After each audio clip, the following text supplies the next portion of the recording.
Right now. We are live right now. What up, pod? We got Wetz and Heff up in here, and I know Heff got a lot to talk about, especially regarding yesterday. It was a great day. It was an absolutely fantastic day. Skywalking with Wetz and Heff, episode 12. We've been at it, 12 episodes. We're enjoying it. We're loving it.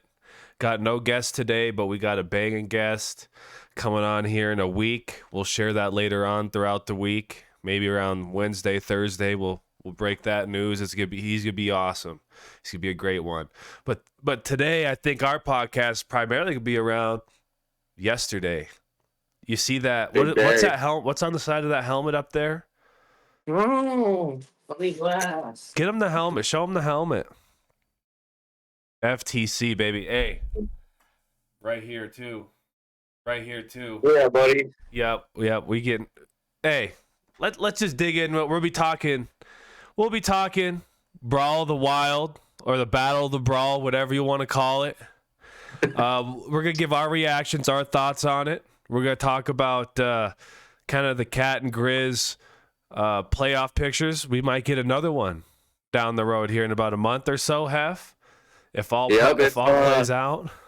If both teams win out, it'll be Brawl Part 2 to go to Frisco, the national championship. So let's hope we get that again. Then we're going to talk a little college football. Then we're going to kind of break down to some things we typically don't do, a little less sports-oriented. We'll talk a little NBA, whatever, NFL, whatever, if there's something out there. We're going to talk about aging. What are we, 27 now, Heff? Yeah, getting up there. We're getting up there. We're 13 years from our first colonoscopies. Top 5 foods and why. And then we'd be talking about staying consistent with some goals. I want to kind of pick Heff's brain about that a little bit. And then who would have thought, and I think that's something that we'll be doing kind of more frequently on here. Who would have thought? And we'll kind of get into that once we get down the road. But Heff, talk to me about yesterday. You were in the stadium. You were there. You got up bright and early, got after it, got to the stadium. FTC, shout out Hunts in the chat. Love you, brother. Tell us a little bit. What was it like? I'll get into my piece after, but what was it like being there yesterday, Heff? What was the feeling like? And throughout that game, what was that energy like? Because it looked jam-packed. Yep. Well, we got there. We got there a little later than we normally do. We usually try to get in right when the gates open, but ran a little behind schedule. Got there 15 minutes after they opened up, and oh, dude, the student section was already 15 rows deep, just shoulder to shoulder. It was a record attendance again, which tells you that there was a lot more tickets sold in those standing room only, which is what the student section is. And man, it filled out pretty quick. It was that's kind of atmosphere you look forward to when you're a college football fan. 27,000 people, man. The game itself was an absolute ass whooping. Opening kickoff. Griz go on a 6-minute touchdown drive, 14 plays, and really just set the tone. They didn't really do anything crazy. They had a game plan and they stuck to it. We talked about it last week about the different keys and players to watch. My player to watch was Riley Wilson, man, and he really was a difference maker. He made a lot of tackles on the outside, on the edges that prevented big plays from happening. Mm-hmm. The offense, man, they were so balanced. They ran the ball well. They threw the ball well. They controlled the clock. They won the line of scrimmage, and 37-7. It kind of speaks for itself. I think the best part about it was the post game. Bobby was getting interviewed, and he's like, "That's an ass whooping's what it is." That was awesome. That was dope. What up, Seth? Thanks for pulling through, baby. Oh, yeah, it was awesome, dude. From the opening kickoff, they just controlled the whole game. Like I said, they didn't do anything special. They had a game plan and they executed it to a T. And then this morning they had the playoff selection show. Griz got the 2-seed home field throughout the playoffs. So I mean, set themselves up pretty well. Won't have to leave home. Dude. Oh my God. It looked awesome, bro. And like you said, that defense showed out. There was a couple times there in the first quarter where Tommy was kind of getting loose a little bit, and I was like, oh, we got to stop that. But, dude, that D-line looked magnificent throughout the game for the most part. Dude, that defense, the 3-3-5, man, it is not a lot of teams run it, and there's a reason for that. But our D tackle, Alex Gubner, man, he demands double teams, and so he makes it work. And he doesn't show up on the stat sheet very often, man, but he is just a whole different beast out there, and just takes those double teams on, and then that opens up your linebackers and your edges on the outside. And like I said, they played with a lot of speed yesterday, getting to the outside and limiting their offense. They did start establishing their run game a little bit, but they didn't do anything that was of concern. I mean, they completed 4 passes yesterday. I think I saw that they were 4 for 16. Man, it was dominant all the way around. Outright Big Sky champions, man. It was couldn't do it in a better fashion. Couldn't do it in a better fashion. That's right. For such a big game, regardless, they both could be. The Cats could have been 1, and we could have been last place, and that place would have still been jam packed, and it was still a big game. But the fact that it was for the Big Sky Conference, bragging rights in the state, like they showed up. And Tommy, hey, I was saying, so I was at a bar out here, just massive bar. 2 stories just full of Griz and Cat fans. Like the whole first floor of it was all Griz fans. I was on the second floor with primarily mostly Bobcat fans. But like it just shows like how big of a game this is. And the best part about it was the Cat fans were quiet. They were to start the game. One of my buddies, Jake Jarrett, he lives out here. He's a Cat fan. He actually was on their staff for a little bit. I think he was like a helper or like a manager or something, so he did like some defensive stuff with them. So he's a big Cat fan anyways, and they start going, eat shit, Grizzlies, go, Cats, go. And I'm sitting there, there's like 3-4 of us in our area that were wearing Grizz stuff, and they're kind of giving us the medicine, and they got quiet, and they had like Grizz cowbells on the tables, and I just kept ringing the cowbell, and at the end of the game, I just turned around to everyone, and I just went like this. Hell yeah. But anyways, it shows how deep that rivalry runs. And I was go back to what I was saying. I was telling people, I was like, Tommy's a dog. We got to admit that. Tommy Malot's a problem. He's a problem. But we did a good job containing him and containing whatever scheme they're running. I don't know football that deep, but it was dope. And it was like, oh shoot, they're inside the 30, and we shut them down inside that red zone-ish area. And I was looking at the stats, and it was kind of crazy. On 3rd down, the Cats were 1 for 10, and on 4th down, they were 0 for 4. Yep. 1 for 14, man. Defense really stood tall all game. Oh, and when their kicker shanked it to the right, I was like, oh dude, let's go. We got it. Was Go ahead. End that first half, man, I'll admit it, I'm guilty. I never ever do, but I left the stadium a little bit early for halftime. But I went back and rewatched the game this morning, dude. Those last two plays were crazy. Quarterback gets sacked at the 30. 1 second left on the clock. The Grizz send the kicker out there, shanks it. Guess what? Roughing the kicker. 3 free points right there, man. It was just that kind of day. Hey, he did a good job at selling it too. He had to get the little sell job going, but we'll take that one. But it was dope. It was fun. I mean, it was fun to see the Grizz do that, because I'm not gonna lie, I was pretty damn nervous. I thought the game would go 2 ways. It'd be a nail biter, or the Cats were gonna run away with it somehow. But man, that defense and then the offense just looked comfortable. They were getting whatever they wanted. Yeah. Yeah, it was very, very balanced, and they did run a couple trick plays in there that both worked, and oh man, it was just, atmosphere was electric. The team was prepared. The concentration level, man, they didn't take any plays off, and they're really hitting their stride when they need to the most. Did they on that reverse pass in the first half? Mm-hmm. Who threw that? Yeah, it was it was a handoff, and then the running back cut to the outside, and he pitched it to the receiver. It was Sawyer Racanelli. Okay. Threw it downfield to Junior Bergen, who had one of his better games this year. He had 91 yards. God. I think he had 50 or 60 return yards too, man. Oh my God! How many tutties? 1 or 2? I think he had one. He had a receiving touchdown, but And I that mean, was right after they came down and scored, and I was like, yep. "Oh, here we go!" Like if that was probably their easiest drive of the day, and then we Uh-huh. came down and responded right away. Yeah, it was awesome, man. I talked about it last week. If they wanted to win today, they had to control the clock, and I think time of possession, I think it was like 35 minutes to 25.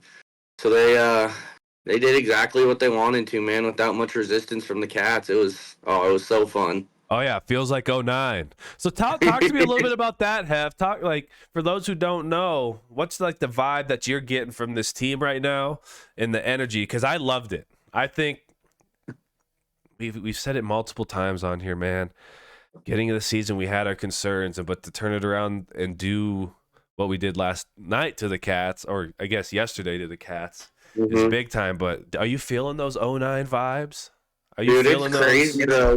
though. We've come on here and we've had our fair share of criticism, but I've never seen a team get that much better week after week. They've progressively just gotten so much better. And it's their first outright championship, Big Sky championship since '09, man. They're 10-1. Mentioned it earlier, home field throughout the playoffs. Anyone's got to come to our place. Mm-hmm. The bracket came out. We got the winner of Lafayette. I think they're in Pennsylvania Uh-huh. and then Delaware. And we've only played Delaware once, never played Lafayette before, so that'll be a game to watch next weekend. And then winner of that, we got lined up with Furman, the number 7 seed. They probably would have been the 2 seed yesterday. Uh-huh. They were the number 2 team in the country, and they went on the road and played a 1-9 team and lost. Fell all the way from 2 to 7, and we got them That on our side of the hurts. bracket. And I haven't watched too much of them, but I know they're really good. But to go out and lose to Oh, a dude. 1-win team, Oh, that did, and Sac State lost last night too, right? yeah, that was the craziest thing about the playoffs, though. Is so UC Davis beat Sac State, and they both finished at 7-4, and Sac State got in over UC Davis, and it happened to Davis last year too. Same exact scenario. They beat a team, and they have the same record as the team they beat, and that other team ends up getting in the playoffs and not them. That's crazy. I'd be so pissed, Yeah, dude. that's sickening. There's a lot of weird shit going on around here, like that James Madison stuff, things like that. Hold on. Tink says only allowed 24 points in the last 4 games. That's incredible. I saw this other stat. It was in 6 home games, the Grizz have given up 64 points all year. It's a little over 10 points per game. And then it said Idaho State gave up 63 last night alone at home. Who'd they play? They played Idaho. Idaho was up 56-0 at halftime. Jesus. Yeah, I thought that game was going to be competitive, but Idaho got a seed. The Cats got a seed. So we lined up on the Furman side of the bracket. We got 2, so we play Lafayette or Delaware. Winner of that game goes and plays the winner of the Furman game. And then that's where the potential matchup of Brawl the Wild Part 2 might come through. But it was funny because, see, Tink's in here. I was texting him this morning. I was like, how funny would it be with the Cats on our side of the bracket if they had to host North Dakota State? And that's exactly what happened. Mm-hmm. It's a down year for them, but I mean, Still dangerous. I was thinking the same thing. They're always gonna be dangerous, man. So I got a good laugh out of that when I saw NDSU line up in the Cat side of the bracket. So I mean, Grizz control their own destiny, man. Home field advantage. They're not gonna have to leave the comfort of home. Hitting their stride at the right time. Like I said, getting better and better each week. There's been a couple injuries, so it'll be nice to have that bye week and get some dudes right. Man. It's been a while since we've had something like Dude, this in the league, I man. remember like that '09 year out. We were like what, 5th, 6th grade, Yep. and magical. Those are the days. And that was still Bobby. That was before Bobby dipped, right? That was his last year. That was his last year. Yeah, those were the days. Who was that? The Lex Hilliard days, dude. Lex was part of Bobby's first stint, but it was before '09. Okay, so he was like 08, 07, around there. Yeah, I think Justin Green, he's the running backs coach right now. He was around in that time period too. It's funny because they were talking about it last night. A lot of the coaches on Bobby's staff are former players. Uh-huh. Dude. So yeah, man, I remember those days. That's what made me not just a fan of the Grizz, but a fan of football. And to Yep. see us kind of returning to that level, man, Yep. it's exciting stuff. Oh, absolutely, man. And if both sides take care of business, we're gonna get that lined up again, and it'll be interesting. That's a scary game still. That's still a scary Hard to game. beat a team twice. Right. Especially a team like the Cats. Oh, we got a Ghost Chase Killer sub. Thank you, baby. Appreciate that. Oh, Come on, and baby. they gifted the gym sweater vest. Oh. Shout out Jamie LaFontaine. He needs to trade me Jalen Duran in our fantasy team. Oh, Fantasy. here we go. But I'll just leave that for later. But what I want, get those East Coast teams over here in the cold, high elevation. Dude, that's the Let's thing. get So it. Lafayette and Delaware. The craziest thing about how it lined up on the bracket is it's a night game in Missoula, and 7 p.m. local kickoff. That's 9 p.m. local time for these guys. Mm-hmm. Their home time zone's 9 p.m. Man, that's a late kickoff, so that's something to definitely look at. Oh, they're getting in their slippers at that time. They're going into their dorm rooms, going to bed, doing something, and you're gonna be playing football. Washington, is it probably be a night game? Will it be a night game? Yeah. Washington Grizzlies Stadium. Yeah. Bunch of Montanas over the top of them. Dude, let's go, man. But what were you most surprised about yesterday? If you had to give your reaction, what kind of stood out to you the most? Or maybe you were like, oh, wow, I didn't really expect this, whatever it is, to happen. And for me, it was just the Bobcats offense. I thought we did a good job with that run game. Who's that big dude who busted through in the second half? No one touched him, and he just Nick Osmo, man. Was that him? Dude, they were dogs. But what stood out to you the most? I would say, because I know we had the score. We were around I had 27-24 Griz. I think you were around there. Yeah, but anyways, what surprised you? It was probably just how dominant they were. I've mentioned it a couple times already, but they had their game plan and they couldn't have executed it any better than they did. They did what they want. They threw the ball well. There were a couple passes where Cliff just threw it into the smallest of windows, and he just looked so sharp. It was definitely his comfortable, most efficient passing game with some of the things he was able to do. And I mean, you got the run game going early, and I was just really, really impressed with how consistent the offense was. And then going back to the defense, the linebackers tackling in space, not letting those guys get into the third level of the defense and putting them one-on-one 15 yards down the field. It was just overall a really well-balanced game and just kind of the fashion of how the Grizz dominated that game, honestly. And there was one play in the first quarter specifically. I apologize, everyone. I have a cold.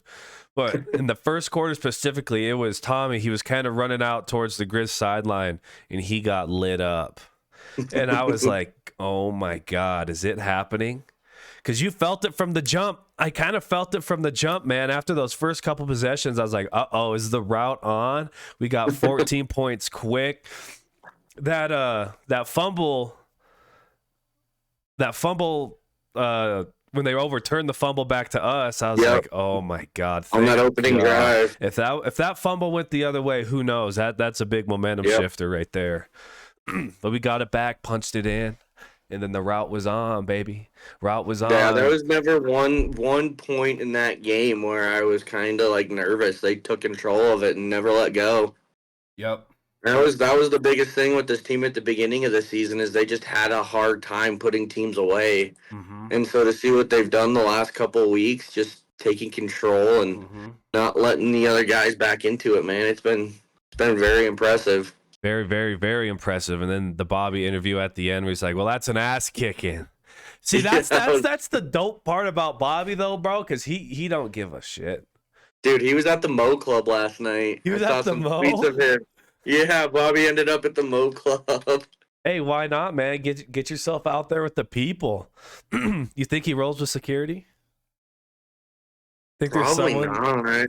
There ain't no way, dude. He's too beloved after that kind of ass whooping that he handed him. Yeah, dude. And when There ain't no way.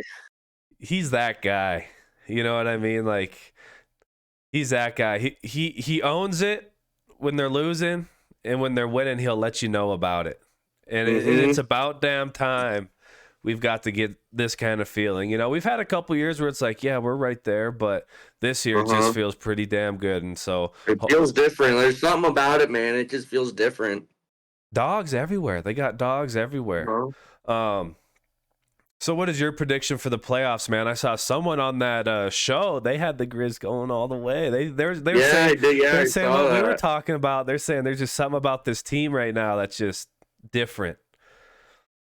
You know, I'd have to dig a little bit more into Delaware and Lafayette, and we'll see. That's a afternoon game next week, so I'll keep a close eye on that one. But I mean, I looked at both their schedules. I think, especially being at home, we should be able to control whoever comes in here, and then Furman has a very high-powered offense.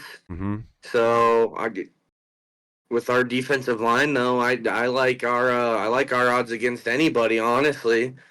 Yep.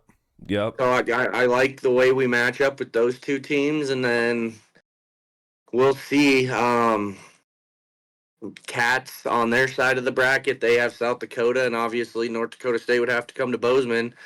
Two really good teams still, man. Wouldn't be surprised if I saw any of those three teams have to come to Missoula with Oh the yeah. trip to Frisco online, but I mean, if it ends up Montana and Montana State, it's very, very hard to beat the same team twice in a Yep. row in a season. But Especially on such a short turnaround. You know what I mean? Because they just played. yeah, but just how dominant we were, man. If we play with that same of attitude and that kind of energy, I really like our chance against anybody. Oh yeah. Absolutely. Absolutely. And that's the best part about it is like I'm comfortable lining up against anyone, especially after Mm-hmm. yesterday. Our boy Jackson Hashley, shout out Jax. Him and I were texting throughout the game yesterday. Um, he said Hauk vegan a shout to Boise State ? And we were talking about this kind of this Last week, this Hauk situation. I think earlier in the week. I don't know if it was on the pod. I think we maybe were playing PlayStation. He didn't take his contract extension, and so can you see him potentially dipping after this year, taking that Boise State job, or you said San Diego State? yeah. The thing with Bobby is when he came back to start his second stint, that was the first time he ever signed a multi-year contract. He's always been a year-to-year guy, and so I mean, this isn't out of the ordinary for kind of how those look, those contracts. Yeah. But yeah, he came from San Diego State. He was the special teams coordinator there, and that's where he was before he came back. And their coach just retired. So, I mean, I don't really know what their coaching search is going to look like, but you got to think his name's in there. Oh yeah, he's gonna Whether put or his not name in he the hat. goes, whether or not it works out, I don't know. But I I hope just so. want to apologize for everything I said and hope he knows how grateful Grizz Nation is and hope he doesn't go anywhere, man. Hey, that's what I'm saying. We were. We're sorry. Oh yeah. Especially these last couple of years, we're like, damn, I don't know, is Bobby even really back? But Bobby's, you know, he's back. Yeah, We're back. he's righted the ship real Stay, quick. please, please, please stay. Cats. Do you think the Cats got screwed in the bracket, Heff? Oh, absolutely, I do. Like I said earlier, I was texting Tink and I was like, "Oh, dude, how funny would it be if the Cats got NDSU?" Because I was surprised that the Cats got number 6. I thought they were gonna get the 7 seed or the 8 seed. Yeah. Um, but they got I think it was 6, and yeah, NDSU having to go to Bozeman, man, that's a tough draw. I will say though, South Dakota's a really, really good team, but that's not a game that the Cats can't go and win. It would be on the road for them, but that they're in Vermillion, South Dakota, and that is the far southeast corner. It literally like borders Nebraska. very small town, so I mean, home field advantage. There really isn't too much of one besides the fact they play in a dome, might be able to hold noise. Mm-hmm. So if they can handle North Dakota State, then I mean it'll likely be a matchup of us versus them again. But yeah, man, they kind of did get screwed, and I loved every second of it. Yeah, Jack said they would have been better at that 7 seed or a lower seed without the bye. He's saying Vegan's record's gotten worse over his tenure. Hey, he's kind of. I'm not even gonna go there, but yeah, man. I wonder what the Cat fans are saying about him right now. I wonder if. I don't know. I'm not on that side of Twitter. I'm on the Griz side of Twitter. So like, I wonder what's going on over there. You know what I mean? Because this probably doesn't feel good. They did beat our ass last year, but last 2 out of the 3, we got them pretty good. So right back on track. Right back on track. And so it'll be interesting. I don't know, Jack. Should they calling for his head or what? I don't know. Who knows? Because we're calling for Bobby's. I was like, so I was treating Bobby kind of in the sense of like I treat Aaron Boone. I'm a Yankees fan. I just wanted Aaron Boone out of there, okay? Aaron Boone hasn't really showed me and give me any reasons to want him there still. But Bobby, he kind of made us eat our own medicine. You know what I mean? He's like, all right. Oh, yeah. And here we fucking are. Sorry for cussing. I should not be cussing. But, dude, it was beautiful. I absolutely enjoyed it. I was thinking about you the whole time. I bet you were getting rowdy. That place was probably pretty freaking loud. I was in the bar and my iWatch was going off and it was saying we've gone over a certain noise threshold, and they're like, if you stay in this environment for a long time you can get permanent damage, like hearing damage. And so I wonder it would be like I was in a bar, I wonder it would be like sitting in that stadium, because I got a couple of them during that Sac State game. I didn't know my watch could do that, but that's funny. I was thinking, I wish I was there. That's the one thing I was thinking the whole time. I was like, damn it, I wish I was there. We see a Brawl Part 2. We might have to make some plans. What would that date be? Let me go see if I can find it. So opening weekend is this coming weekend, and then the Grizz play the first weekend of December. So let's see. That'd be right around my Christmas break. They play the second. Is the Grizz first game against, we'll just say, Delaware. Beat Delaware, then you have Furman on the 9th, so... And then, I think it would be the 16th. December 16th. I'll see, let me go see, I can find... Hey, I think that's right around my... Hey, Wetz works in a school, all right? So, I got that good schedule, so I could always make something happen. I mean, hey, I wonder what those tickets would come out like. Would they be a little cheaper since it's not regular season, or do you think they'll boost them up like they did for this one? Because how does the ticket situation work? Because, like, do season ticket holders still get all their stuff, like all their seats? They get first dibs. They get first dibs on their tickets. Okay. And if they don't renew for the playoffs, then those go back out to the general population for resale. Okay. But usually it's a lot colder, especially the first one. It's a night game.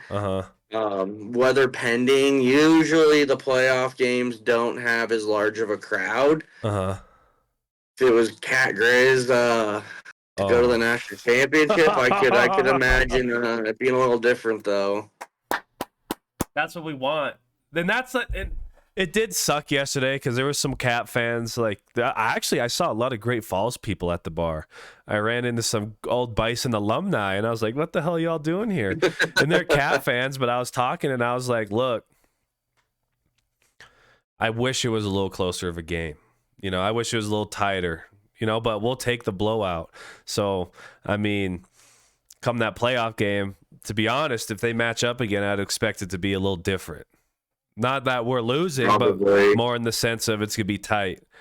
But yeah. you would watch the cat players out there, and they were not in sync. Like, they were arguing, yelling at each other. They couldn't get their audibles off. Like, they were in shambles. In shambles.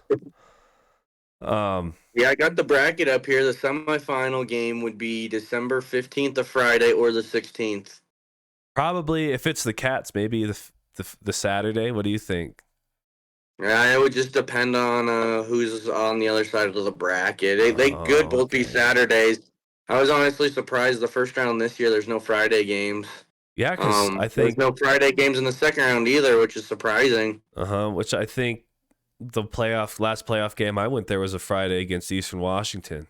Yep, I remember that it was because I couldn't get time off of work. Yeah, and it was a night game, and it was kind of Yep. like a rainy, cold, and when you're in those mountains, man, and it's like that rainy, cold in Missoula, it's tough. It's Oh yeah. tough. 35 a ticket for the second round game, Tink. And then That what it is. Jack said just looked faster, won every tackle, and they did, which was awesome. I wasn't a little surprising. What year did lose to App State? Was that 09 or 08? They beat App State in 09, and that was to go to the championship. Okay. Was that that's when they hosted? Yeah, that's when they hosted. It was 09. It was that snow game. And I remember that, man. The last play of the game, they thought, okay, so the last play of that game, they threw at Tremaine Johnson. Uh-huh. And fun fact, I guess he was at the game yesterday. I saw him dapping up Bobby. Really? True was down there? Oh, yeah. Oh, And the baby. person who raised the flag, Jamal Jones, he's the all-time leading receiver for the Griz. So it's pretty cool to see a lot of the former players there. And that's what I've noticed this year on social media is there's a lot more former players that are really, really involved with the program. Mm-hmm. I saw Rob Schulte was down there too, sideline, which is like, damn, dude. He might need to try and get him on here. I don't know if he'd do it, but we got to try and get him on here. It's worth a shot. It's worth a shot, dude. Even True, like, I'm pretty sure you used to engage with True on Twitter and Xbox and stuff back in the day, didn't you? That was I played a lot of Xbox with Jabin Zambrano. He played He played receiver at the same time. It was him and Gerald Kemp, who was a quarterback. I played a lot of Modern Warfare 2 with those guys growing up. Yeah, the golden days. Heff, you've always been the guy to somehow get a connection with like a Grizz player, playing with them or just like engaging with them somehow. Because I remember back in the day, I was sitting at your crib, like, hey, I'm gonna play with this Grizz player, and I just kind of like sat there and just watched. But like as a kid, and that's dope. They're playing with like some middle school kid just cause, and they're not bigger than everyone else, which is cool. Mm-hmm. But yeah, it'll be interesting, man. I think the Brawl of the Wild 2 would be awesome, but honestly, bring whoever. I think the Cats are more than capable than doing what they got to do to get where they need to be. Oh, we lost Heff's camera. Got me. Yeah, I got you. You're back. Okay. Well, we'll see. It's just one game at a time. One game at a time. It seemed like dudes were pretty poised even after the game. It just seemed like it was business. Like dudes obviously were hyped, but when Bobby and the quarterback were in their interview, he was just kind of like, "Yep, we did what we had to do. Keep stacking," or something like that. Dude, I love that. That's his hashtag on Twitter. He always says that. Keep stacking. I love that. Yeah.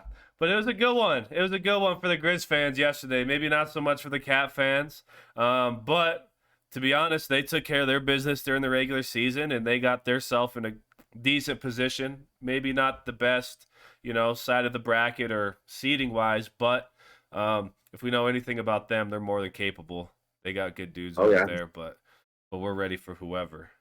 But what are you thinking about this college football playoff landscape, Heff? Go up a little division there. I wasn't able to tune into too many games yesterday. Oh. I mean, ever since the last couple weeks, we've had the top five, those 5 unbeatens. It's Georgia, Michigan, Ohio State, Florida State, Washington.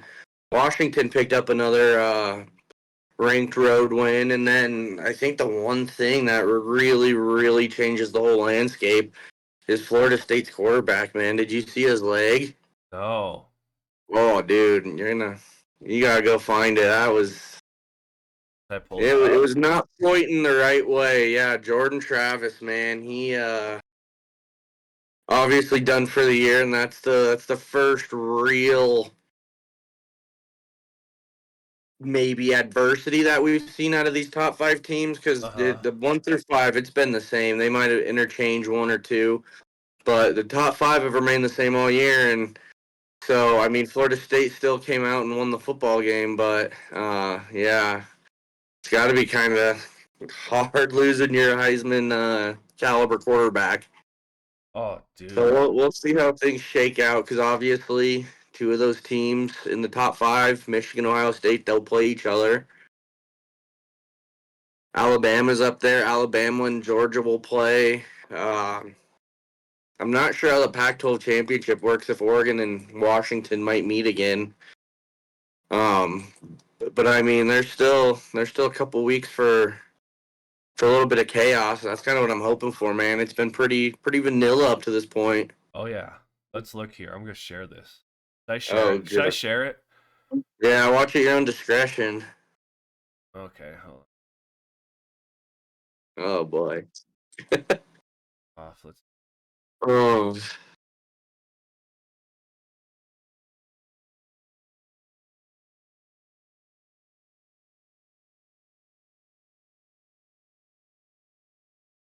oh, yep, there it is. What happens? Which leg? Oh, you'll see it. Oh! Oh! Yeah, just wait until he like lays down and puts his leg up. Oh, they're not even gonna. I'm not Yeah. even. I don't even. I don't think. Yeah. Oh, a No. good Oh thing. my god. I'm not gonna lie though. I'm watching that clip back. I did not realize that North Alabama was beating them by 13. It Really? was 13-0 in that clip. Oh my god. Jack Oh, says, "Who's your Heisman vote?" I think we're on the Penix train over here, Jack. oh, I that was my preseason prediction. I gotta stick Yeah. with it, Hey, man. we got to go find that clip and post it if it happens. Because that was Heff said. I didn't even know who the guy was, to be honest.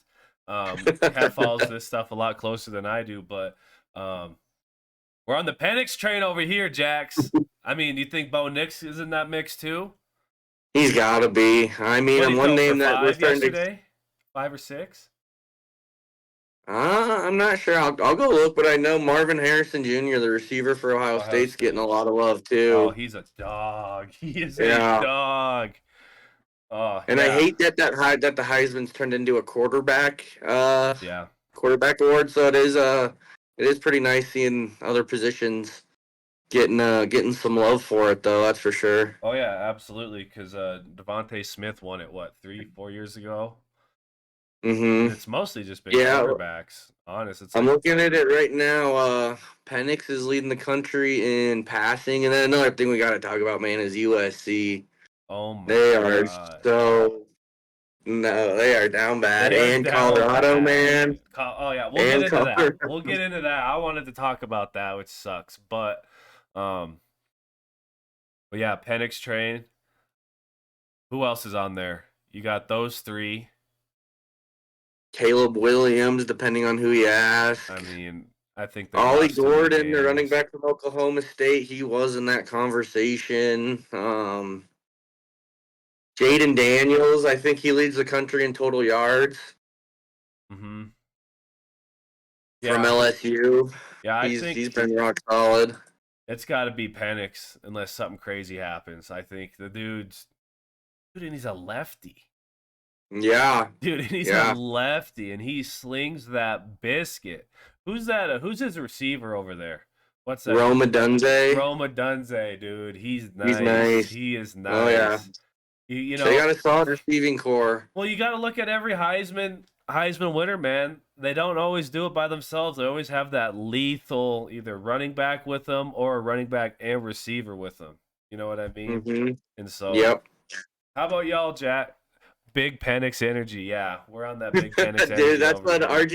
RG3 said that last year on the broadcast. That shit was so funny. Yeah, he's funny. I respect I respect RG3, bro. He gets a lot of hate for kind of like sometimes he might be a little corny for some people's taste, but I Hmm. appreciate like he was breaking down that Caleb Williams clip of him crying and like I didn't have a problem with Caleb Williams crying like with his Me like neither. you put a lot of energy into something and you want to win a national championship like I don't think personally if I'm a thinking about Caleb Williams, I don't think he cared much about the Heisman. I think he wanted to go get a natty, and they were poised to do Mhm. it. But this last no October, November has not treated them well at all. But RG Yeah, three, go ahead. I was just gonna say USC, man. They have been on a very rapid downward spiral, and it honestly, as a college football fan, I like seeing parity, but man, I Yeah, it sucks seeing that the best player in the country, and we're not gonna see him on the biggest stage. It sucks. yeah. And RG3 was breaking down that clip and was just talking about basically what I was just saying. Like he's put so much time and energy, and he has players' backs because RG3 Hmm. was there, man. Like he was at the top of the world, and injuries took him out. And I think what he does, like as an analyst now, is pretty cool.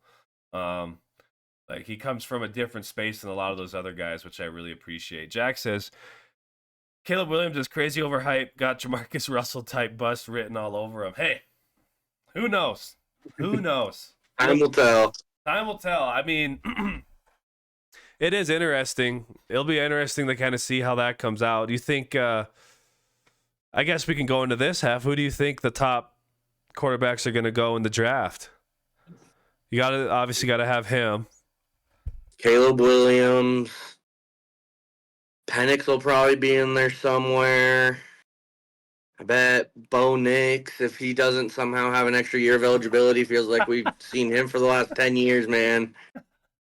But man, I mean, Caleb Williams, he's gonna be the prized possession. Yeah. And what do you think? So how old is Bo Nix? Let's go look. I can pull up his profile right now. Probably like 25. Are we getting Stenson Bennett vibes from him? And like that Dude. being said, how do you feel about because COVID messed a lot of stuff up? Like COVID ruined a lot of things, you know, because guys can get gray shirts. They got that COVID year and they can take a red shirt year. That's 3 years where they don't have to play.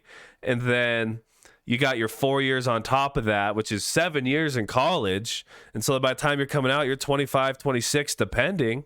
Like, how do you feel about these guys going against 18, 19, 20, 21-year-olds? Because there's a reason why when you're 25 or so, you should be in the league. Because I feel like your body just develops. You grow a lot more, even though they're still big.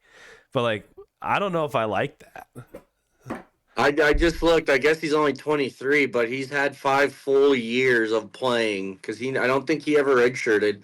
But all 5 years he's played, he's thrown over 300 pass attempts. So he's in college has thrown 1,800 pass attempts. But I get the COVID rule and I like it. I mean, Bo Nix, he might start some games in the NFL, but I'd probably project him as a backup. So I mean, him coming back and being a full-time starter for a team in a national championship race, I mean, I don't blame him. I would have done the same thing. Right, you can't bash That's how him you got for to it. see it with a lot of these guys that have utilized that COVID year is they're not going to go to the NFL and be impact everyday players. So you might as well come back and take advantage of NIL and get some actual PT. That NIL changes everything too. Drake May, he's part of that class too. Drake May, Garrett Graves, think he's on year 6 for the Griz. Eureka, dude. I thought he was the one who threw that yesterday. I didn't know. Because he played quarterback in high school, and I don't know if you remember. I don't know if you remember this, Heff. That Eureka team went into Missoula and won on a Hail Mary to end the game against, I think, Missoula Loyola in like 2018. Let me see if I could find that clip. Yeah, that'd be right around that time frame. Yeah. I did know he played quarterback in high school, but you know who else did is Junior Berg, and he's thrown like 4 passes this year. Dude. 2018, yeah, Jax. But Bergen, I was talking with Jake Jarrett, and he was saying, like, he was on the CMR coaching staff when Bergen was a senior, and he was just like, there's nothing. I just had to tell my dudes, there's nothing you can do. You could just try. You could just try your best. But, like, I didn't know what to tell my guys because, like, that guy was just on a different level. Yeah. You know?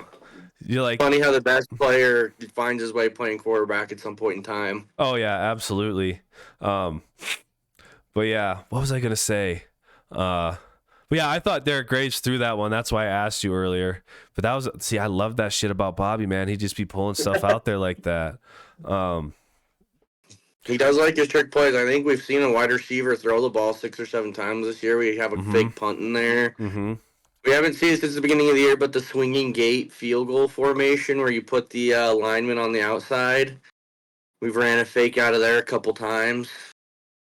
So kicking the extra point, going for 2. I mean, Bobby and the new coordinator this year, Brent Pease, they've really adopted a very unique style run game with the quarterback, kind of like how the Cats have. And Yeah. But yeah, they do love their trick plays. Oh yeah, they do love their trick plays. But yeah, back to it.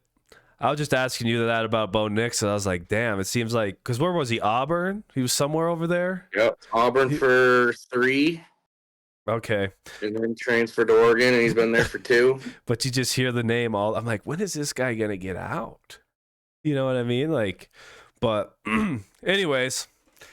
But yeah, college football playoff. I hope Washington gets in there and they don't. Who do they got to play to finish it out? They play Washington State next week, who is 5-6.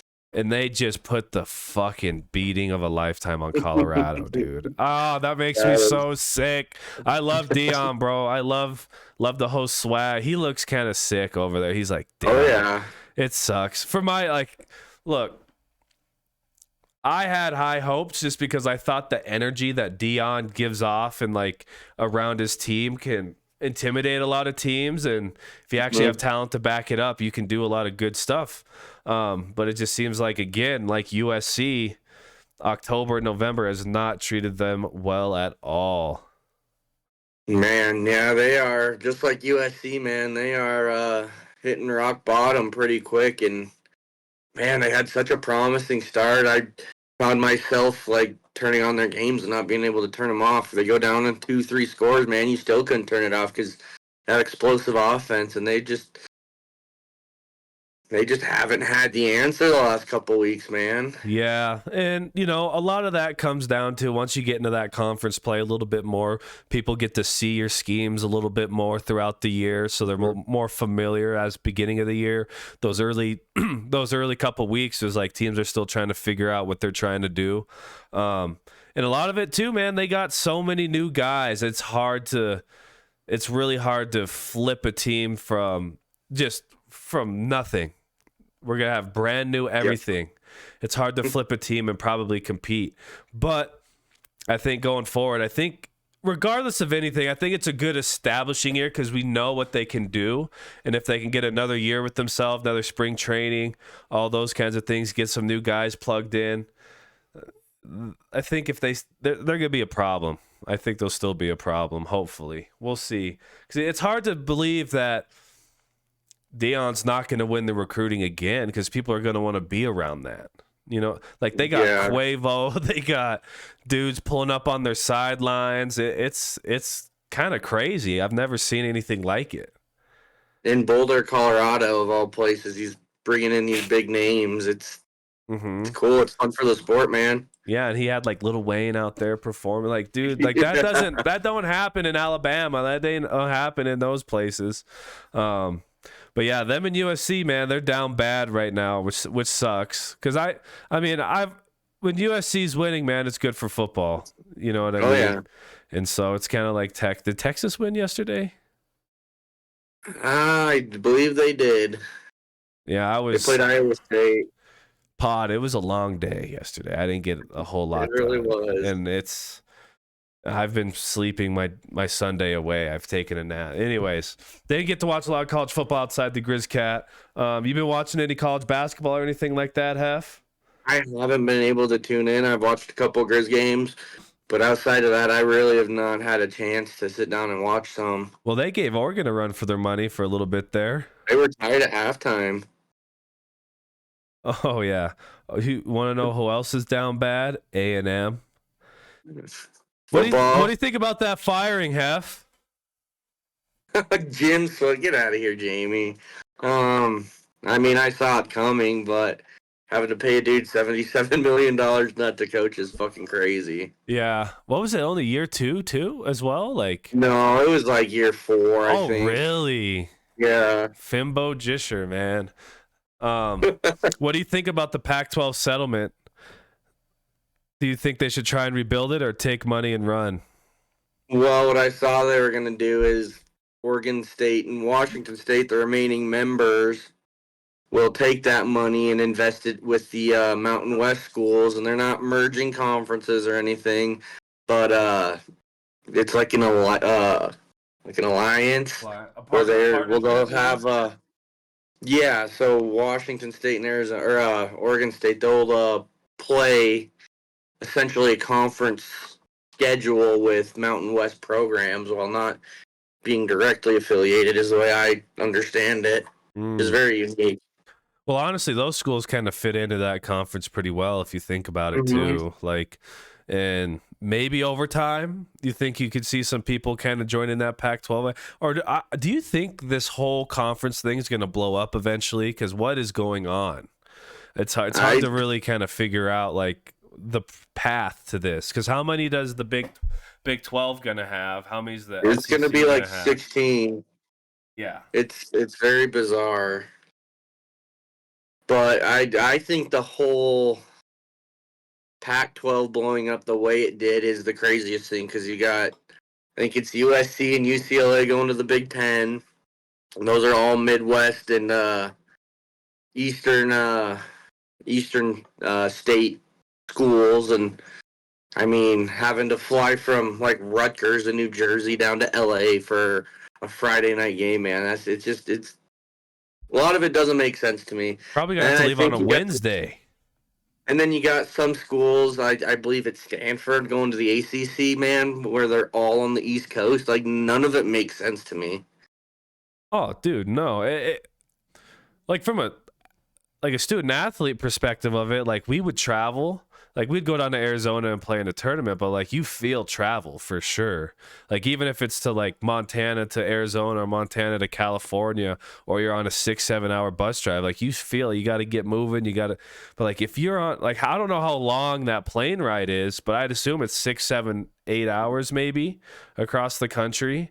And not like take football out of it, but when you start looking at basketball schedules, volleyball schedules, you have wrestling, like swimming and soccer, and some of those programs, conferences, they might not have the same, athletics as other schools, like gymnastics and things like that. So it's kind of weird, and I see it taking a toll on student athletes, not only from like a physical perspective, but like a academic perspective too. Maybe even like a mental health perspective too, because it's like I've seen a lot of that on social media too. A lot of these minority sport players have come out and said the exact same thing that you're saying, is the way their schedules line up, it is going to be very, very brutal for them. Just having to fly across the country on a Thursday, and then you got a day off, and then you got to go fly somewhere else on Saturday, and then you got a game somewhere else on Sunday, and then you fly back, and it's 4 or 5 in the morning by the time you get home, flying across the country on Monday, having class that day, man. It ain't going to be easy. You got a quantum physics final, or if that's even a thing, I don't know. You got a law school final or something going on, and you've been on the go for a whole week on the East Coast. You're jet lagged, all that kind of stuff. It sucks, and that's why I asked, like, do you think they're just gonna get rid of everything and they kind of go a different pathway? Because, dude, it is to see like the route like the NCAA has taken from even 10 years ago to like now. Who would have ever thought this would have been the landscape? From the NILs to like this conference stuff, like it's a lot. It is a lot. Yeah. It's weird, man. It is really weird. But yeah, how's your fantasy team doing right now, dude? I'm projected to lose by 7 because Zach Collins decided to have a career game. With 47 fantasy points, he put up like 28 points, 8 rebounds, 5 assists, 2 blocks, and a steal, and projected to lose by 7, but we each have 1 to play, and I think I'm down by 2. So it's gonna be a nail biter. Who you have playing, and who does he have playing? Oh, I'll hang on. You're gonna lose my connection. I have Benedict Matherin. Okay. And he has Ant Edwards gave him 27 last night, and so he has Paulo Banchero, who's playing right now, and he's got 17 at halftime. Hmm. So, And you're only down let's 2? see. I'm down 8. Down 8? Hey, there's a chance. So Matherin's gonna have Matherin's playing right now, and he's only got 6.5 at halftime. Oh no! Are they I'm playing each screwed. other? Are those two teams playing each other? Oh shoot! I know. Let's Is see. that is tough looks. Yep, they are playing each other. God damn it! But when you get into a fantasy league like this, it's like crazy how much more you pay attention to like these dudes that you've probably never heard of, and you got to pick them up off the waiver wire and do things like that. Hey, I had to pick up 2 on the waiver, and they both gave me like 29 and 25, so I was pretty happy with that. How your Rockets looking? You know, they lost last night to the Clippers, but they went on a nice little 6-game win streak, and man, year 1 under Ime, they look like a really solid team that might give some teams out west some issues. Oh, maybe a play-in. Oh yeah, for sure, getting that play-in because Ime, he did inherit a lot from Brad Stevens over in Boston, but he's still a good coach. Like we see, like coaches who will inherit a good team, they underachieve. He brought them all the way. They went out, unfortunately. Sorry, but they also played the Warriors dynasty. But Ime down there is a blessing for y'all, and I think he brings it. He makes your team good, not only offensively but defensively. And you have all the offensive weapons in the world, dudes who could put it in the bucket. But that defensive side, and you bring in a guy like Dylan Brooks and Van Vliet, 2 good vets. I think you guys are gonna be set up the long run. I wonder, do you think you're gonna have to ship anyone out down the road just due to contracts? Because you're gonna have to pay Jalen Green and Şengün eventually. Yeah, they're gonna need maxes, and then you got guys like Tari Eason who are really good glue guys. They probably won't command a max contract, but they're gonna be asking for quite a bit of money. Jabari Smith, and then rookie this year, we haven't seen him too much, but Amen Thompson. We got a lot of first, second, third-year dudes on the roster, so. Yep. Our GM, he's been Raphael Stone. He's been solid, so we'll see how creative he can get in some of his negotiating or trades. Jack said Danny Ainge in Salt Lake trying to do what he did in Boston. Hey, them boys up in Salt Lake, they're pretty damn good too. They're kind of in that Rockets kind of area. You know, they're being led by Clarkson and Markkanen, but those boys can put it in the hoop. I could tell you that. Suns are about to bust their ass tonight. I'll tell you that though. The Suns need that. You know who's surprising is the Timberwolves, man. They are tied for first in the West, 9-3. What? I don't know if it was on the pod, Heff, but do you remember what I said about Anthony Edwards? I don't think that was on the pod. I think Anthony Edwards is a MVP dark horse. I love Anthony Edwards, dude. I love him. He is. All I'm saying is they are very lucky that it is working out, given what they had to give up to bring in Rudy Gobert. They are very, very lucky that it's working out. Could you imagine shipping out 5 first-round picks? Yep. And just being trash? Dude. Well, they just have a good team. They're pretty deep as well.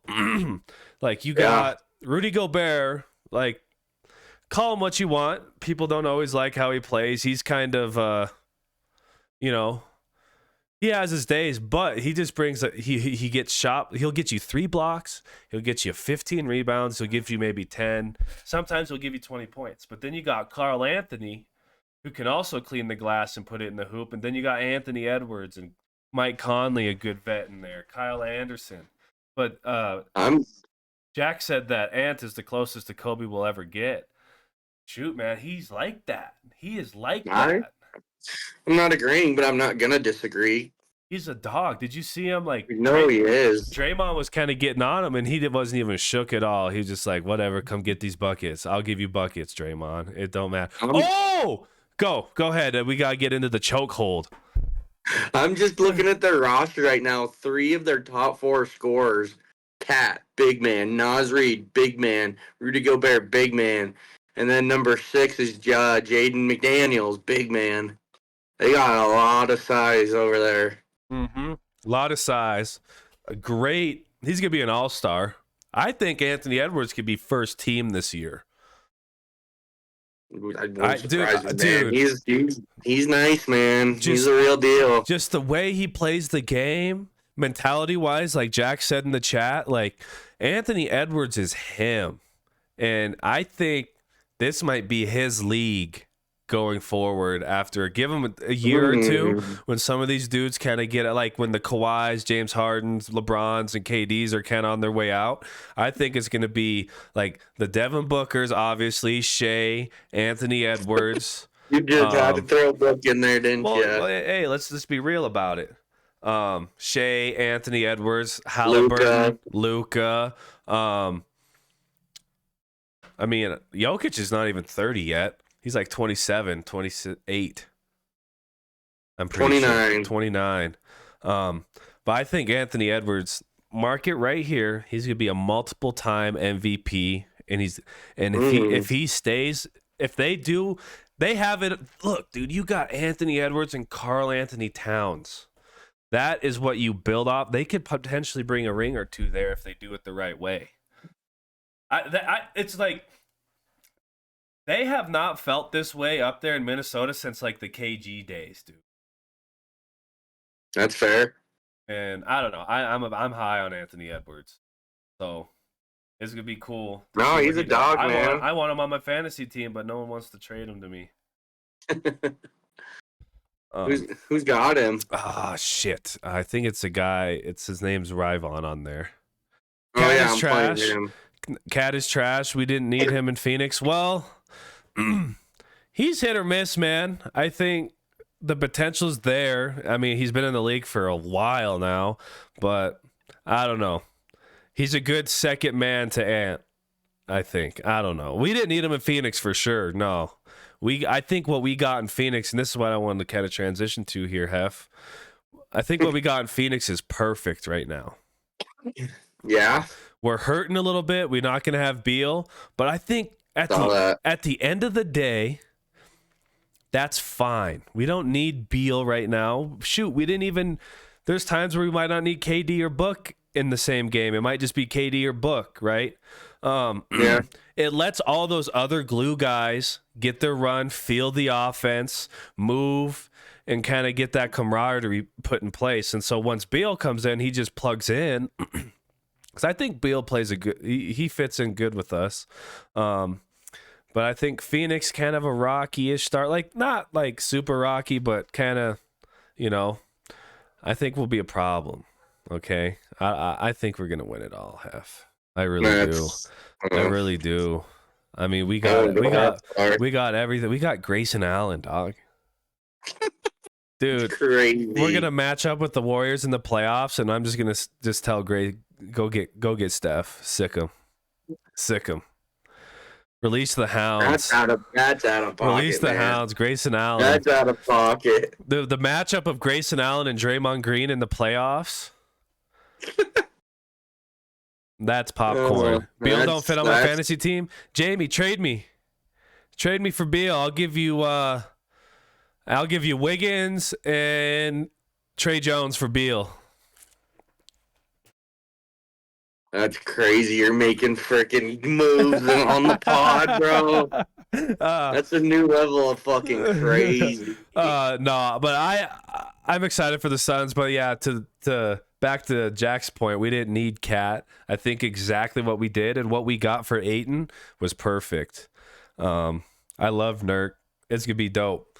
But I've always been a huge Nurk guy, dude. He's just doesn't care about the glitz or glamour. He just goes out there, plays hard, and Don't care about his stats. He just makes winning plays, man. He's solid. I really, really like him. Yeah, makes winning plays. He scores around the rim. He could stretch out a little bit too, but he boards and sets screens and does all that little stuff like you're saying.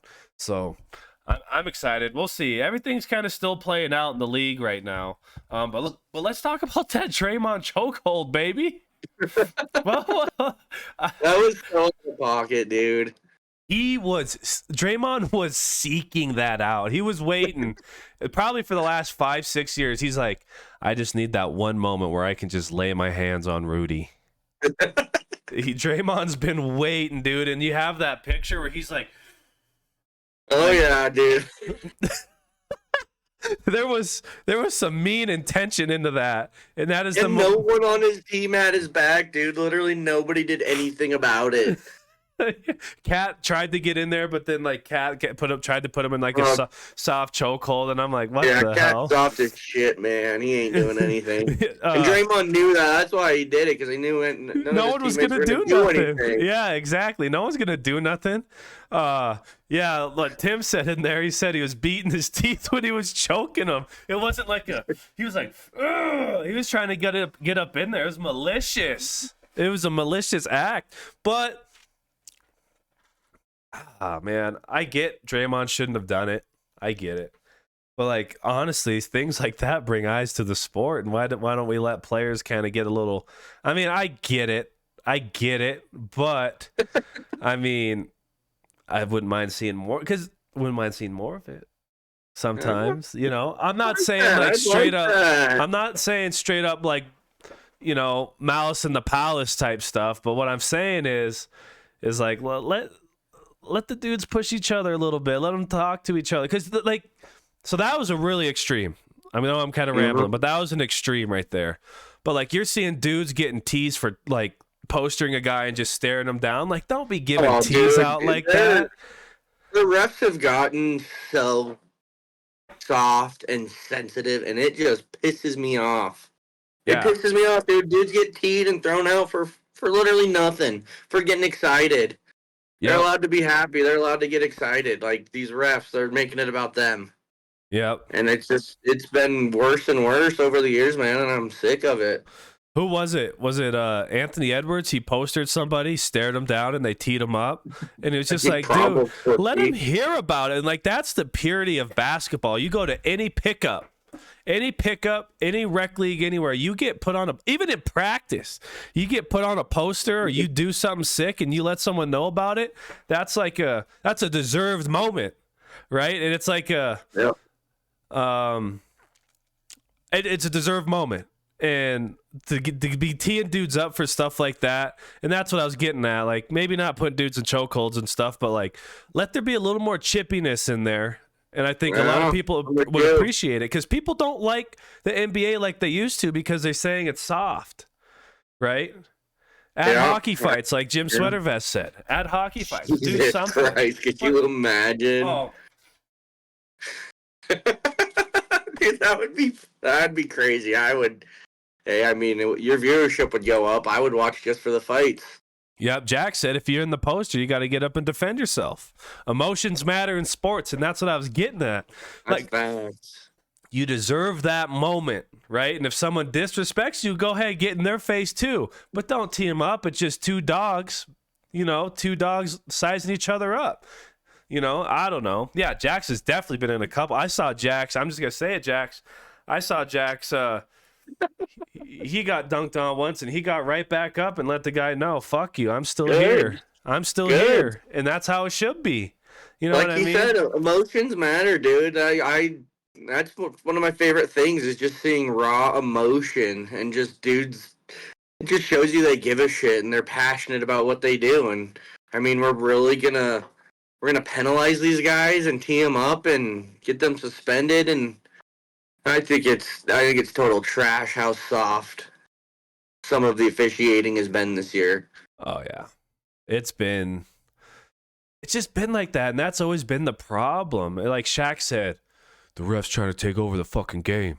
That's exactly what it is. Sometimes it feels like that, because I get refs have emotions too, but the role of a referee in a game, is really just I'm an unbiased person who's going to make sure this game plays out fair through calling fouls, doing this, that, and the other, right? But, like, people love it. Someone's put on a poster, they love it. They love the stare down. They love dudes chesting up, you know? It's like, unless punches are thrown and things like that, let them go. If it gets too excessive, I get, like, as a ref, you got to put a boundary down. But sometimes it's like a touch and go situation, and then the guy gets teed up, and you're like, damn, that's kind of crazy. Yeah, I'm with you on it. Let's see here. What else we got? And I guess I'll kind of get into that right now. I wanted to bring up how does it feel to age, Heff? And so one thing, when I was a young dude, like you said, emotions matter. I remember I was a pretty emotional player back in my day, like middle school, coming up through parts of high school. Then I was kind of told to like kind of tone it down, and I kind of figured out maybe that's not how I'm gonna get on the court. But as I get older, I feel like it's important to have that chip on your shoulder. And so we're 27, Heff. You know, what's been the biggest changes in your life as you've kind of gotten older, maybe gotten out of college? Because it's a big transition, and you notice like things you need to grow and things you need to maybe let go. I don't know. For me, I need to stop eating fast food. That's facts. It's catching up.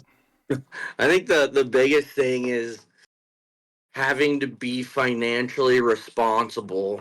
It like we have 2 car payments that we have to make a month. We have student loans. We have car insurance, utilities, Wi-Fi, and just it's nothing you ever learned in school. You never really learned financial stability and financial responsibility and how to manage a retirement or a savings account. And so I think I make decent money, but just knowing exactly how much I can save each paycheck and where all the funds have to be allocated. And with student loans starting up, now I have to kind of take money away from savings that I might have been putting in there before. And I honestly think it's been the hardest adjustment for me is understanding financial responsibility.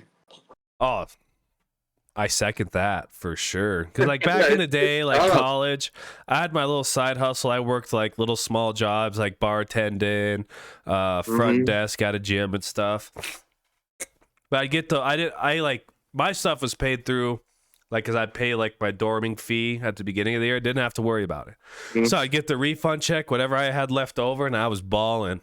But now they're like, in my life, this is the second time I've been full-time working.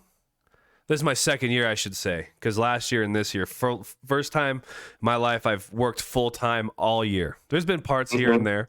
But yeah, like you said, being able to be more financially responsible with my bread, bro. You know, like fighting those temptations. Because, yeah, those refund checks hit.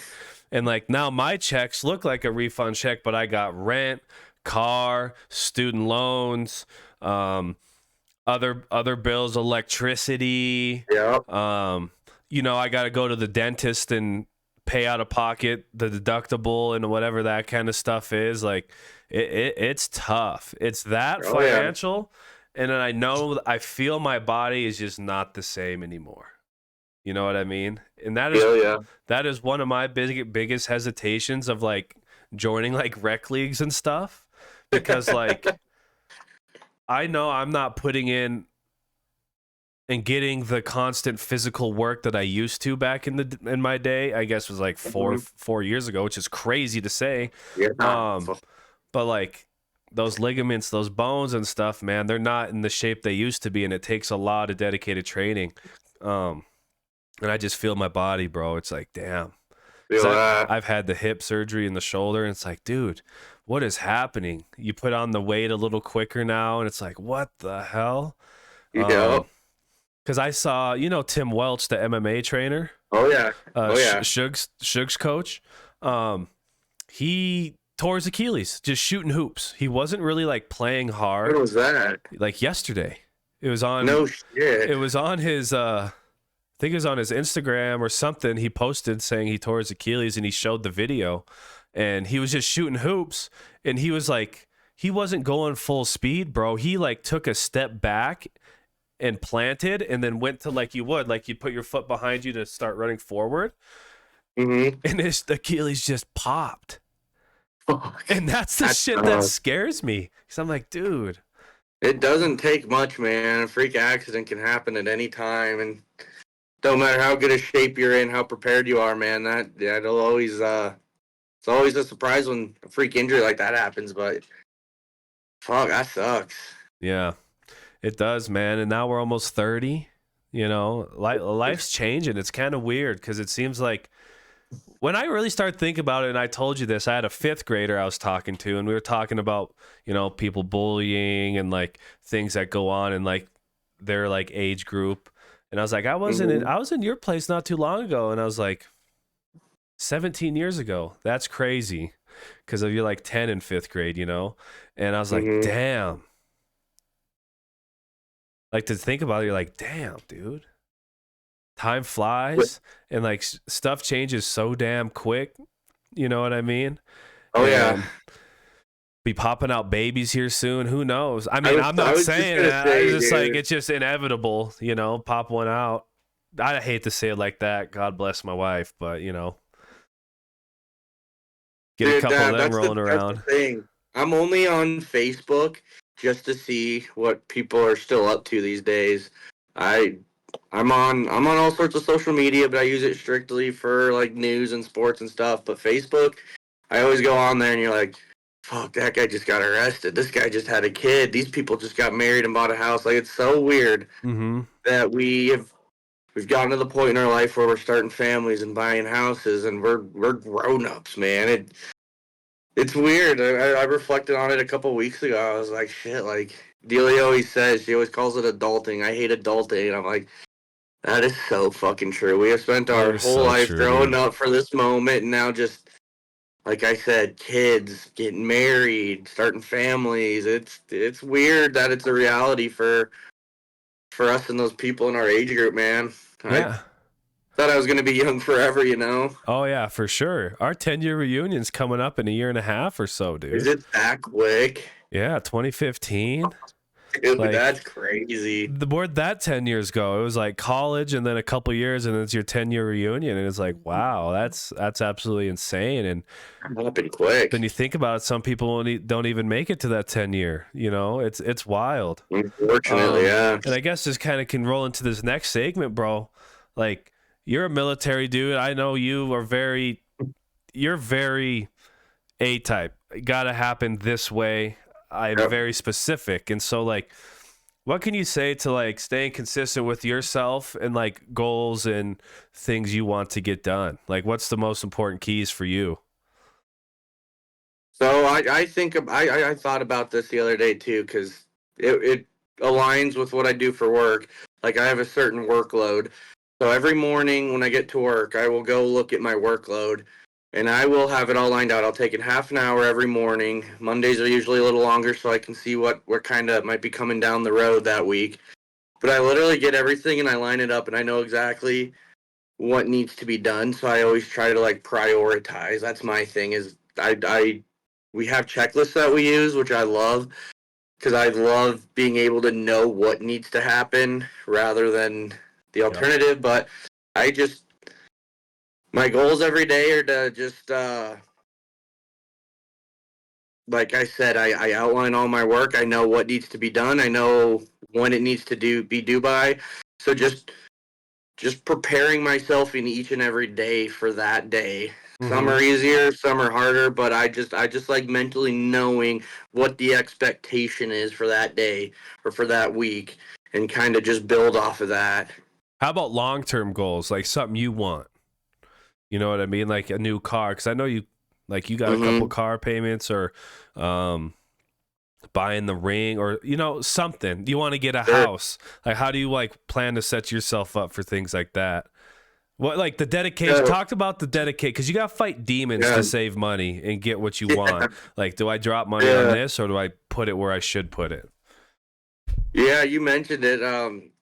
Shit, last summer Dealey and I both had cars. I were probably 10, 12 years old, and in the span of 3 months, both of them gave out. So we were down to a rental car at one point, just a rental car, and so we got a 2019 and 2018, got really good deals on them, and so the way that we financially,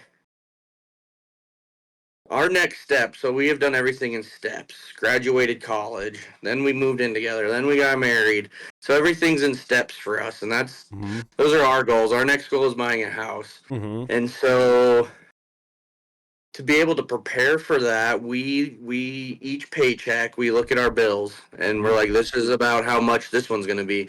And so before anything, we have all these different accounts for each bill, so we'll put money so we know exactly how much goes into what. And then from there, we're able to figure out how much we have left over, and I try to put about 60 to 75% of what's remaining back into savings.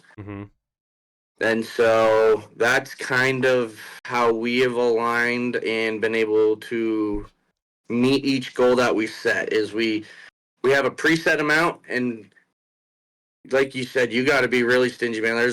We have adult money now, and it is so dangerous, and it is so tempting just to go burn it. But just staying really, really focused on your goals, man, and just knowing what the bigger picture is really the driving force. Yeah, you got to fight those demons, dude. You really got to fight those demons. Like, do I want to blow this bread on this, or do I want to do this? Or like, if I like, for me, like getting in shape, for example, like I want to get in better shape. And I feel like I'm in decent shape. I go to the gym a fair share, but not consistently enough. You know what I'm saying? And so it's like, like you said, I think you got to take it in steps, and that's kind of how I look at it. So my buddy I lift with out here, he's like, look, for me, I lose sight of things. I want to get from point A to point B right now. Like if I'm not there, I get really upset. Not like super upset, but like I get hard on myself, I should say. I'm like, fuck, dude, why am I not da-da-da? But he put it in a good perspective for me. He's like, look, we're getting up at, we meet at the gym at like 5 a.m. And he said, look, the biggest thing is just getting up and getting there. If you slept in for 30 minutes and you show up, but you're still there for 15 minutes, at least you just got there. And like, that's where we got to start, right? Just the fact you're getting up. Okay. And then the next step is, okay, this week I'm going to be there, get up at 5. Well, it's like 4:45 and be at the gym by 5, 3 out of the 5 days. Okay. Maybe do that for a couple weeks, and after like 2-3 weeks, okay, I'm going 4 out of 5, and eventually you're going to get to that 5 out of 5. But like the consistency part of it, man, is really hard. And that's the thing that separates a lot of people. You got to fight the demons. Like you said, saving money. Like you could save money for months, but if you have that one moment or that one lapse of a week where you kind of just go crazy, sometimes you might just have to, you get set back and you have to kind of restart from a certain checkpoint. It's like 2 step forward, 3 step back. And that consistency part, man, that's what I struggle with at times. It's like, fuck, dude, I messed up today. I got to get back at it. But if you're not super consistent all the time and like discipline, it's hard. Like you look at all the great people, if it's at your job, if it's in the NBA or football or whatever space it is, I think the thing that defines them and makes them so good and will always be remembered is just probably consistency and their work ethic. You know what I mean? Agree with that. And whatever it is, and whatever it may be, if you're stacking your bread or chasing like a physical goal or something like that. But I just got to say, Pod, hey, people in the chat, if you're trying to pursue something right now, take it in baby steps. We all want it right now. We all do. I do. I want this pod to have thousands of people in here. And this is a great example, the pod. You know, we're taking this in steps. You know, we want to get 100 followers, then we'll get 120, and then we might start expanding and doing things like that. But like, you just got to stay consistent. Because today, to be honest, I was like, fuck, I'm sick. I don't know if I want to do the pod today. Maybe I'll call it off just because I'm sick and had a long day yesterday. I was like, nah, dude, we got to get after it. Because if we take, you know, a week on, a week off, week on, That's not good. We got to keep pushing stuff out. We got to keep getting things out. You got to take in those steps. And so take it by steps and congratulate yourself throughout that process. If there's Absolutely. take one big goal and line up little mini goals along the way. And each one, work for it, appreciate yourself, congratulate yourself, but then you got to go on to the next. What's our boy say, McDowell say? Keep stacking. Keep stacking. Keep stacking. All right, we're kind of running out of time here, Heff. I'll probably get into these last two. I like that. Keep stacking. But if you had to give us something, Heff, here, give me your top 5 foods. Top 5 foods. Top 5. You have to 5 foods Monday through Friday for the rest of your life. You gotta. Are we talking just like a hot dog? Or are we talking like a meal, like something that you could pair together? It could be anything. All right, I thought about this. I'm gonna go pizza. Why? Because it's very diverse. You can have it all sorts of different ways. You can have marinara. You can have like a white sauce. You can barbecue, pesto. Like there's a lot of different options you can go with. Very diverse. You got stuffed crust. You got thin crust. There's just so many ways you can do it. Yep. Then I'm gonna go cheeseburger. Probably my favorite food. If I had to pick one food for the rest of my life, it'd probably be a burger. And then I'm gonna go just a plain burger, or you add cheeseburger bacon with That's what I like about the cheeseburger too, is it's diverse. I'll go mushroom Swiss, or if I just like a slice of American cheese, and I like onions on it with some mayo. Mm-hmm. Sometimes I'm feeling good, and I'll take lettuce and tomatoes, and I mean all the different condiments. Yep. It's hard to go against foods that are very diverse. Mm-hmm. Third, I'd probably go with a nice medium rare steak. It's just one of those meals where I don't eat as much steak as I want, so for me it feels like I've earned it. The treat. You know? It's like a treat. It's not something you have all the time, because when I get steak, I splurge a little. I'm not gonna yeah. Trust me, I eat cheap steak. We don't get but sometimes we do. We'll spend $20-$25 on a steak. And it's like a reward for like a long week or something. Yep. Number 4, probably have to go with, honestly, probably that's when I asked you if I'm allowed to do a combination, hot dog and mac and cheese. Okay. Just feel like they complement each other so well. Hot dogs, it can't be quite as diverse, but man, the Nathan's hot dog, dude. Oh my god, that's literally the best hot dog. I love Nathan's hot dogs, dude. Don't know what it is. Those things they hit different. Number 5. Give us 5, baby. What's 5? I'd probably go like pasta. I thought you could go like a brisket or something. I can't seclude brisket. If I could do a whole category, I'd do barbecue. But I mean, ribs, brisket, pulled pork, burnt ends. Like I wouldn't be able to take one over the other. But if I can take a whole food group, then I'm throwing barbecue in there. Mm-hmm. Southern barbecue, Texas barbecue, man. Yep. What do you got? Let's get your 5.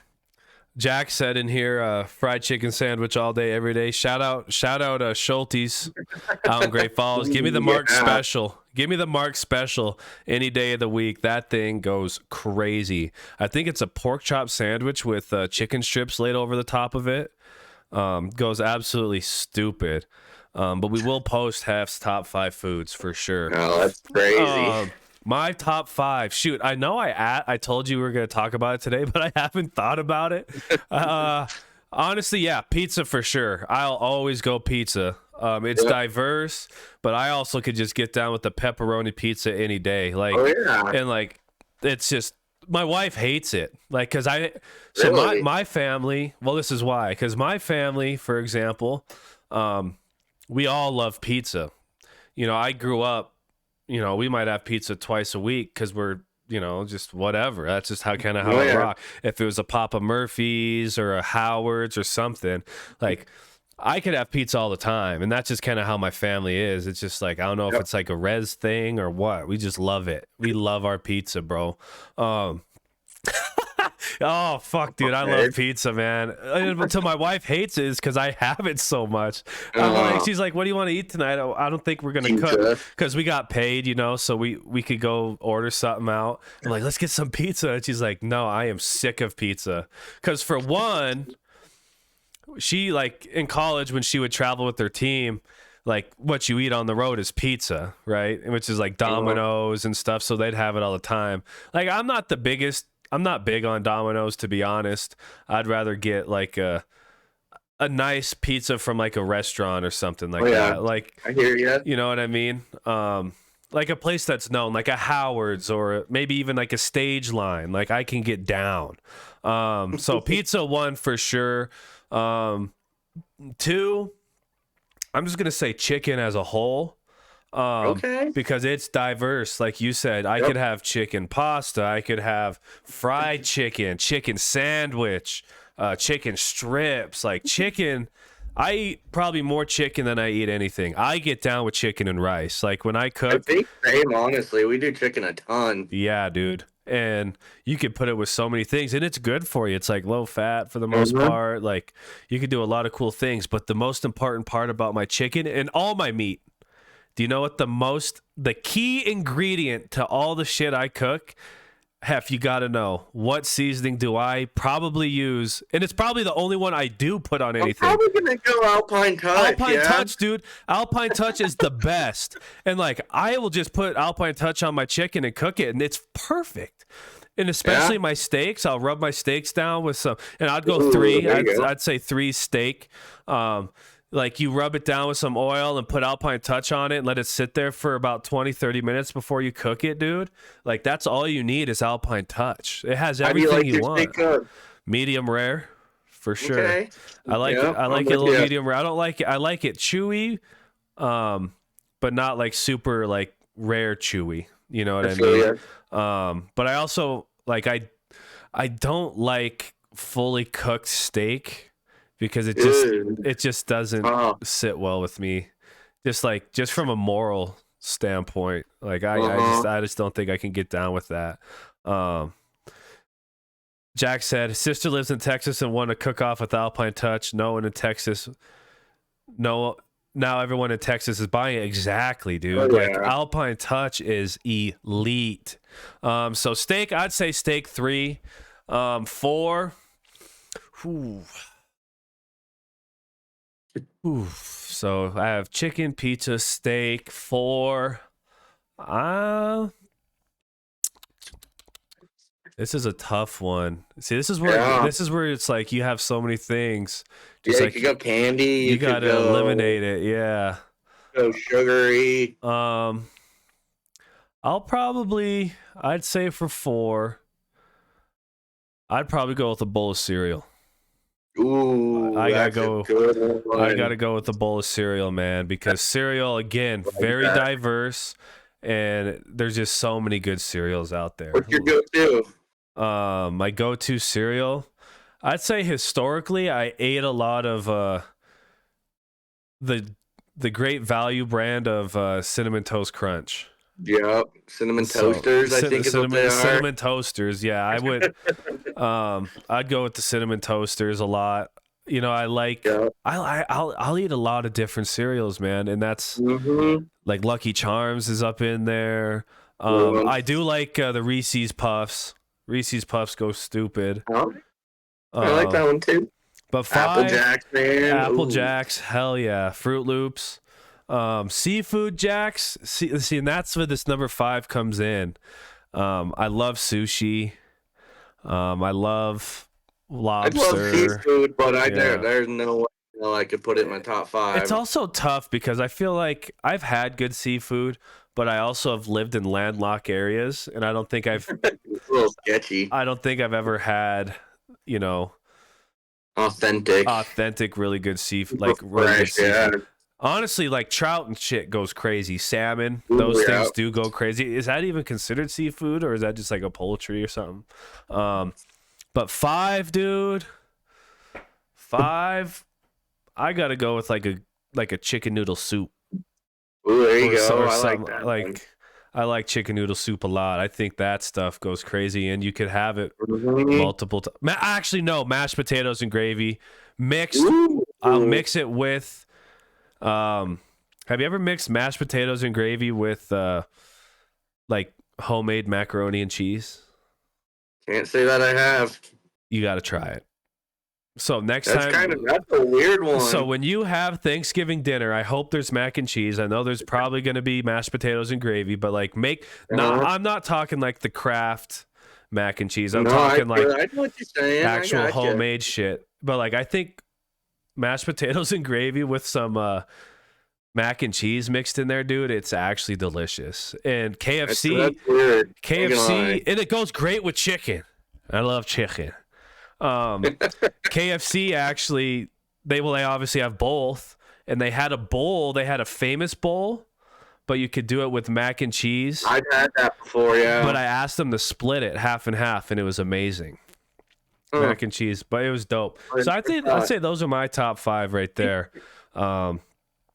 This got me hungry now.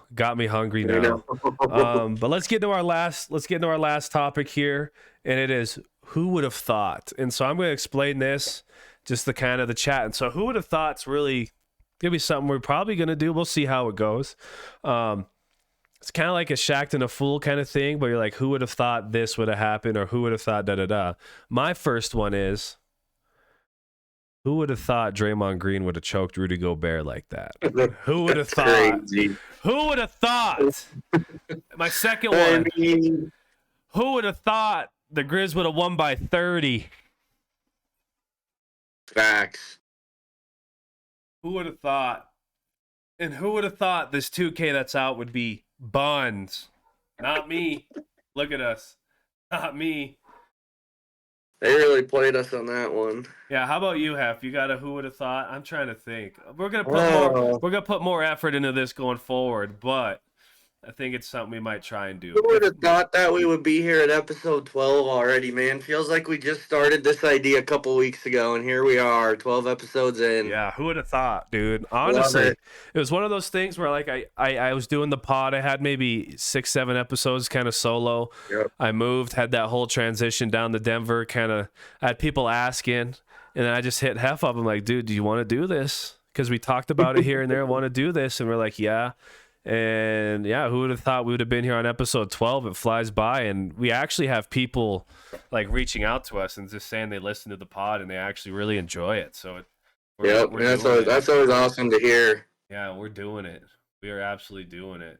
And yeah, man, would have thought that. But yeah, we're about at an hour and 37. We'll probably make this segment a little longer, more well thought out down the road if we continue to do it. But you know, Griz Cat was this week. Griz came out with the dub. Playoffs are looking dandy our way. Mm-hmm. College football's starting to wind down on the upper scale with those SEC. Is it FBS up there? Yeah. FBS teams. Yeah. NBA's in full swing, you know, and I think college basketball is kind of just starting to get rocking. There's been a couple good matchups these last week and a half or so, but once conference play and stuff starts, it's going to be dope. Shout out to the UP Argos. I know they started their season. I love you boys. I think they dropped one this weekend, but they're a bunch of dogs, dude. They're a bunch of dogs. Oh, yeah. And it's cool. It's cool because I see a lot of dudes that I grew up playing with or like grew up watching, and they're like in the coaching spaces and stuff now. And so it's cool to see guys on like assistant staffs and stuff building themselves up too. I got to go catch some CU games and even some Denver U games down here. It's dope. It's that time of year, and I just love being in the gym. I have to go watch some high school prospects and stuff too. But yeah. Episode 12 in the books. Griz dub. A lot of cool stuff happening this week. We got a banging guest next week. His name's Jeremiah Welch. He is the strength and conditioning coach for the Las Vegas Aces. I went to college with him, and he played in my college program for a couple years in Great Falls, Montana. He was at University of Great Falls at the time. Um, but he's worked his way up the ranks, man. He started, I think he was at a couple colleges, and then now he landed with the Las Vegas Aces, who just won the WNBA championship. So we talked to him. He said next week, next Sunday, he'll be on here, and we're going to talk to him, just pick his brain, because he's in a wild space. Like, we're talking top tier athletes, making sure that they are ready to go for the season physically and probably mentally too. And so I don't know much about his job. I just reached out and he said he's down. And so I'm looking forward to pick his brain and just kind of see what that's like, because he's rubbing elbows with a lot of elite people, and they had a historical season this year. They're crazy. So expect that next week. We'll see you then. We appreciate y'all coming in. Heff, you got anything to say before we log out? Appreciate all y'all. Keep showing love on socials, and talked about it. We're gonna have a giveaway once we start approaching some milestones. So Yep. make sure to interact and show some love, and we appreciate y'all. Yes, sir. Appreciate y'all. Love y'all. See you next week.